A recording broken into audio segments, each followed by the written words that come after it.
The bit I normally get wrong is my name. Good news. Hi, I'm Nick Ross for iTWire today with ReadyTech. Who are you? What is your role and what is your remit?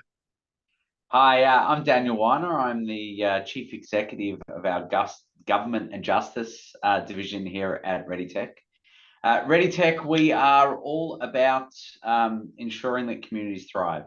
So what that means is that we focus on core areas of industry, of government, of work in terms of workforce, education, and supporting both government and then just justice departments to ensure that those communities thrive. So I have the benefit of leading the team in our government and justice division and making sure that we can continue to strive every day around ensuring that those communities do thrive.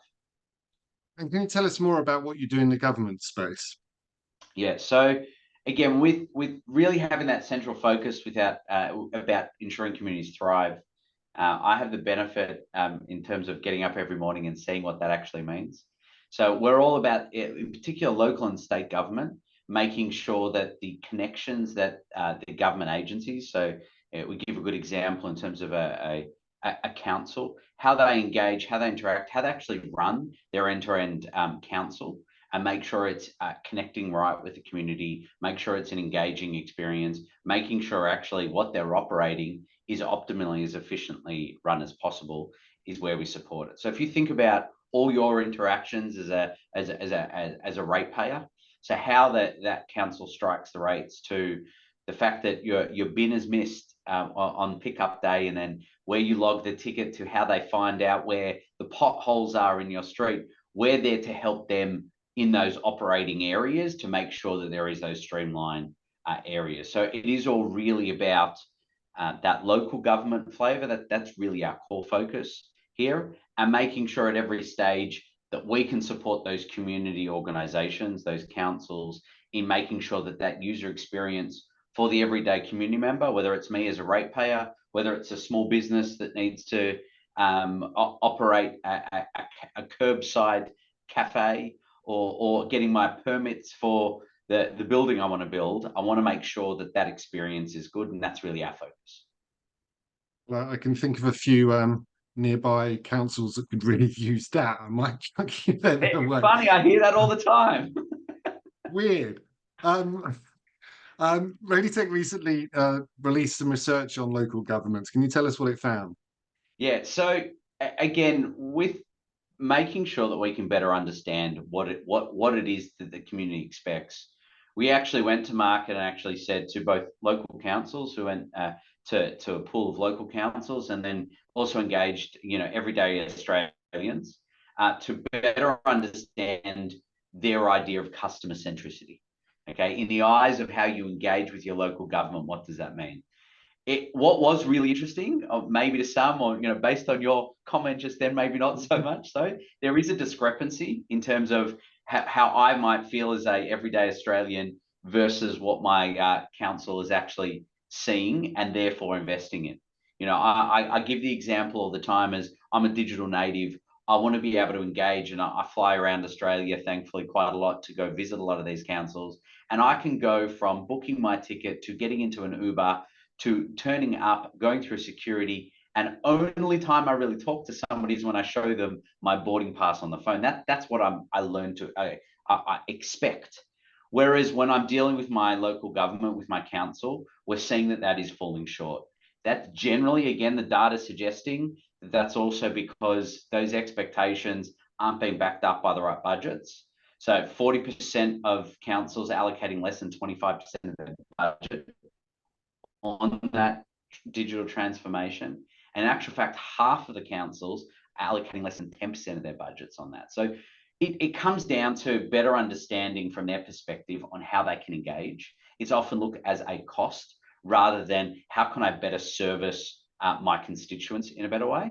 The other side of that, as an individual Australian, I gave my example, but I expect the same level of interaction that I have when booking flights, when engaging with my bank, and I'm not seeing that. So I'm seeing that as a top 3 challenge of dealing with my local council, and that was really widespread feedback received. But again, there's that disconnect to them. What are the councils actually doing about that? Yeah. I won't ask about how much swearing you had to edit out of the responses in that. Um, what is ReadyTech doing to help address these challenges other than what you mentioned? Yeah, so the very idea of doing the survey was to make sure that we really do understand what is going on both sides of the equation, because what's really important here is for those communities to thrive, we need to be able to make sure that we can support councils in their engagement with the community. So really specific to how we operate is anyone that operates our technology or any council that operates our technology will be able to engage with their community as a community member first, rather than you as a property owner. So the best example, and you sort of open this up saying, I can think of a few councils around your area that may need more of this, and we can talk about that later. It's just so I know who they are. But no, more importantly, more often than not, you will engage the council not based on who you actually are, but based on your address and the identity of your property.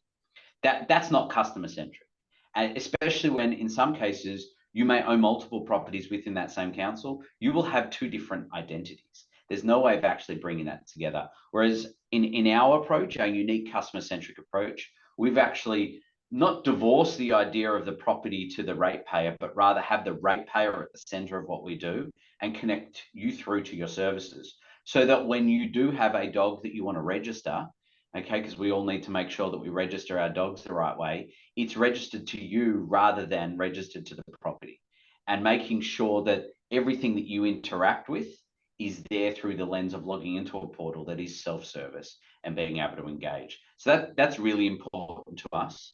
The other thing through that is how we make sure we describe as our open ecosystem approach. We know that there are a myriad of different technology solution sets that councils will use for all different things, whether it's the unfortunate time that I get booked for parking in the wrong area and I need to pay my ticket. I shouldn't have to go to a third-party platform to be able to fulfill that and pay that. I should be able to go into my council portal and be able to still plug into those third-party solutions, because that then gives me one place to log in as an individual or as a business when I'm going through those experiences as well. So it's rethinking and supporting them to rethink what their experience actually looks like. And I think it's against the law for me not to ask this question, but how is AI affecting your industry? Well, it's a good question, and where you are in the hype curve also probably dictates that. I think really interesting in the government space, there is probably more openness to it than maybe we would, or many people would think, because you've got to make sure there's obviously the bare bones of security, ethical approaches, and so forth. But the really interesting thing for us in terms of what we're actually seeing in our engagement, I actually met with a CIO of a New South Wales regional council only in the last 2 weeks. And the biggest concern from a council's perspective and local government's perspective is, I don't want it making decisions for me. But that's not to say that I can't utilize and enhance my abilities of operating within my organization more effectively. The last thing we want is another robo-debt situation. We want to actually make sure that we can enable faster, more accurate customer service. Perfect example.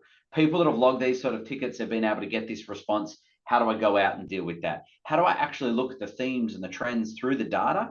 Let's get artificial intelligence to give me insights on what's going on in that data, not necessarily make up my decision mind and answer a customer service point for me. It's at that point we're seeing that's where the human interaction needs to still be, at least at the moment, with where all of the large language models are actually at. So the crux of it is we are focused on supporting, or call it augmenting, the support structures within an organization to make them more efficient, to make them more effective, to be able to provide the best customer experiences possible.